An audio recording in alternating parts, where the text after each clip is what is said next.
O nobre conselheiro falou que iria retirar de pauta os dois processos seguintes. Ok. Retirado de pauta.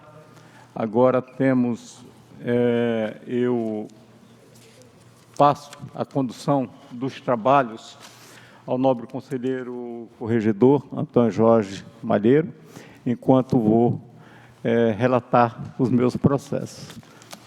Pois não, Excelência. Então, Vossa Excelência, só para obedecer o protocolo, então, eu conduzo aqui, repassando a Vossa Excelência para a relatoria. Ok.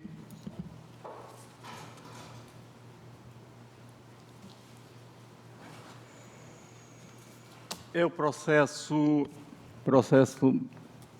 132.889. Relatório. Trata o presente processo da consulta formulada pelo presidente da Câmara Municipal de Acrelândia, senhor Sionaiton Rodrigues Stout, solicitando informações acerca da legitimidade de o Poder Legislativo Municipal conceder adiantamento de 13º salário aos vereadores e a possibilidade de fracionamento deste valor. Após a distribuição dos autos, segundo o IGCE, emitiu o relatório de análise técnica de folha 7/10, concluindo pela resposta no sentido de que o pagamento da gratificação natalina, 13º salário, aos agentes políticos só é concedido só é considerado legal quando instituído por lei específica e que ficará a critério da administração adiantar ou não o 13º salário ou parte dele aos agentes políticos, caso a data não esteja regulamentada em lei. Remetidos autos ao Ministério Público de Contas, este se manifestou, por intermédio do ilustre procurador-chefe, doutor Sérgio Cunha Mendonça, as folhas 14/19. É o relatório, senhor presidente. Com a palavra o nobre procurador, doutor Sérgio Cunha. Trata-se de consulta formulada pelo presidente da Câmara Municipal de Acrelândia acerca da legitimidade do Poder Legislativo Municipal conceder adiantamento de gratificação natalina para vereadores e possibilidade de fracionamento desse valor nos termos do expediente do ofício da Câmara, número 107/2019, de 11/6/2019. A segunda inspetoria pronunciou-se as folhas 10 a 13, o processo foi encaminhado eletronicamente ao Ministério Público de Contas no dia 29 de julho de 2019. Cumpre esclarecer que a consulta em tela não preenche os pressupostos de admissibilidade previstos no artigo 142, parágrafo 2º do Regimento Interno desta Corte, uma vez que não veio acompanhada com parecer da área técnica ou jurídica da autoridade consulente. Apesar disso, o Tribunal de Contas do Estado tem acatado indagações similares como forma de orientar os gestores públicos, destacando que a resposta correspondente surtirá efeito normativo e constituirá pré-julgamento de tese. Esclarecido esse ponto, passo a analisar as questões suscitadas. O gestor responsável pela Câmara dos Vereadores de Acrelândia consulta esta Corte sobre a possibilidade de adiantamento da gratificação natalina aos vereadores, inclusive com o pagamento fracionado do valor. Desde o advento da Carta de 1988, temática demasiado controvertida é o pagamento de 13º e terço de férias aos agentes políticos. No primeiro momento da jurisprudência, prevaleceu a orientação de que o pagamento dessas vantagens a agentes políticos, em especial a prefeitos e vereadores, seria inconstitucional, tudo por força do disposto do artigo 39, parágrafo 4º da Constituição da República, que é aquele dispositivo que fala sobre os subsídios, né? Então, como o subsídio seria pago em parcela única, houve essa pequena dificuldade de interpretação, entendendo que não caberia nenhum acréscimo, mas, logo em seguida, esse entendimento foi aclarado. Quando o tema foi submetido ao crivo do Supremo Tribunal Federal, na ocasião do julgamento do recurso extraordinário 650-898 do Rio Grande do Sul, da relatoria do ministro Luiz Roberto Barroso, a excelsa Corte decidiu, por maioria e com repercussão geral reconhecida, que o pagamento de 13º salário e terço de férias a agentes políticos não fere o mencionado artigo 39, parágrafo 4º da Constituição Federal. Consignou-se, pois, que o regime de subsídio é incompatível com outras parcelas remuneratórias de natureza mensal, o que não seria o caso da gratificação natalina e das férias, pagos a todos os trabalhadores e servidores com periodicidade anual.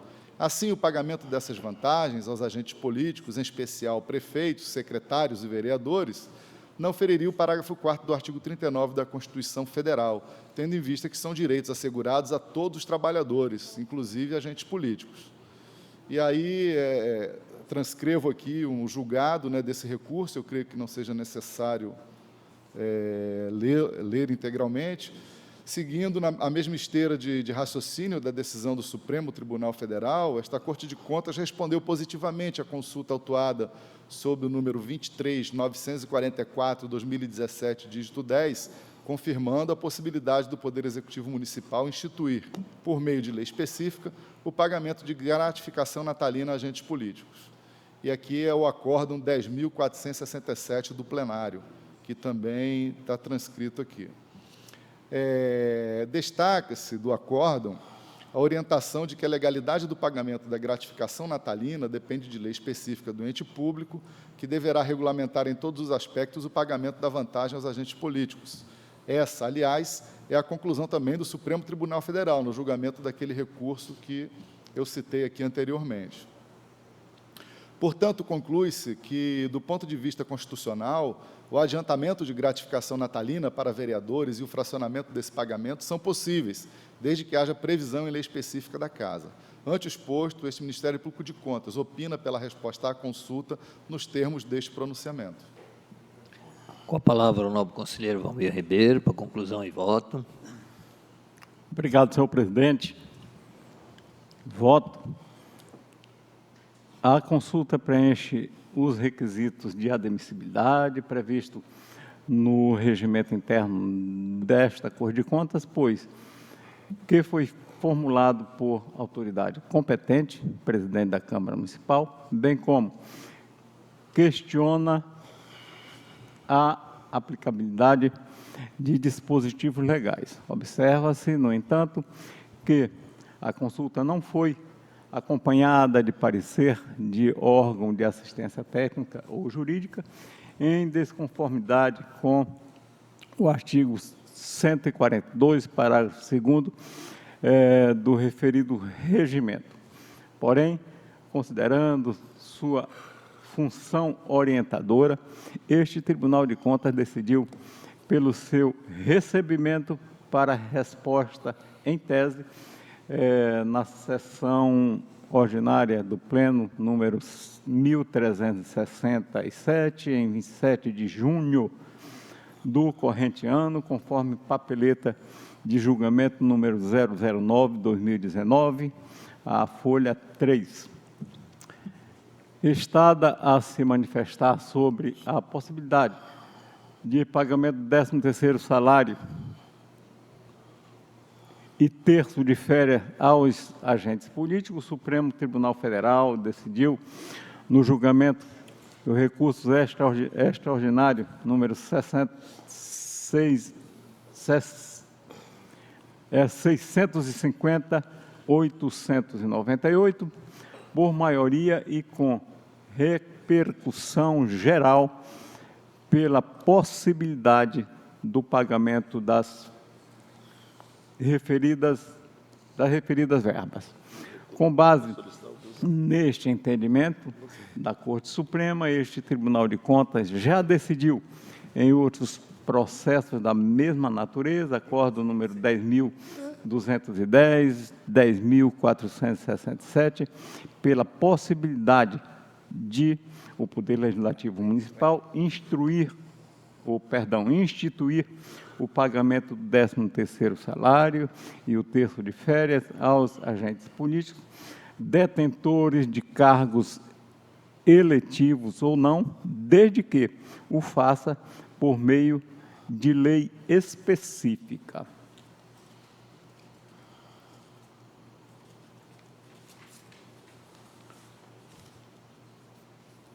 Nessa esteira, o adiantamento e o fracionamento do 13º salário também são possíveis desde que estejam previstos em lei específica.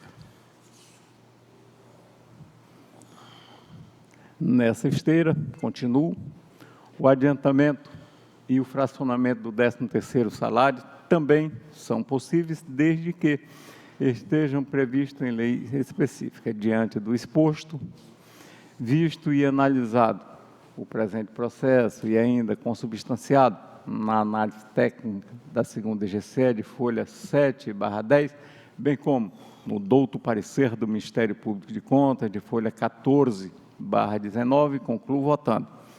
Primeiro, pelo conhecimento da presente consulta, formulada pelo presidente da Câmara Municipal de Acrelândia, senhor Sionaiton Rodrigues Stout, respondendo-a no sentido de ser possível ao Poder Legislativo Municipal instituir o pagamento do 13º salário aos vereadores, desde que o faça através de lei específica. Assim como também é possível o adiantamento e o fracionamento destes valores, desde que do mesmo modo sejam previstos em lei específica. 2.